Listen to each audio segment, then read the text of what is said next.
நம்ம இந்தியாவில் மட்டும் கிட்டத்தட்ட 58,000 பேர் வருஷத்துக்கு பாம்பு கடியால் இறந்து போகிறாங்க. முக்கியமாக விஷமுள்ள பாம்புகள் 4 இருக்கு. ஒன்று கிங் கோப்ரா, அதாவது நாகப்பாம்பு. 2வது காமன் கிரைட், கட்டு விரியன். 3வது ரசல்ஸ் வைப்பர், கண்ணாடி விரியன். 4வது சாஸ்கேல்டு வைப்பர், சுருட்டை விரியன். காமனாக ஒரு 3 வகையான பிரச்சனை. மூளைக்கு விஷம் ஏறி மூச்சு விடக்கூடிய தசை பகுதிகளும் பாதிக்கப்பட்டு பின்னடைவு வந்து இறந்து போக வாய்ப்பு இருக்கு. 2வது பிரச்சனை, ரத்த நாளங்கள்ல விஷம் ஏறி ரத்தம் உறையிற தன்மை குறைஞ்சு பாதிப்பு வர வாய்ப்பு இருக்கு. 3வது ஓரிரு நாளுக்கு அப்புறமேட்டு கிட்னிக்கு பாதிப்பு வரதுக்கு வாய்ப்பு இருக்கு. முதலுதவின்னு வந்துட்டோம்னா ஒரு நிமோனிக் சொல்றேன். Carry no right.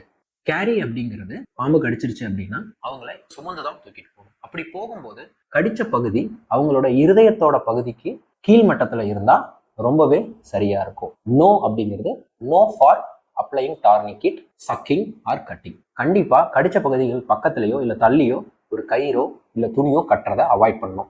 தென் ரைட், RIGHT.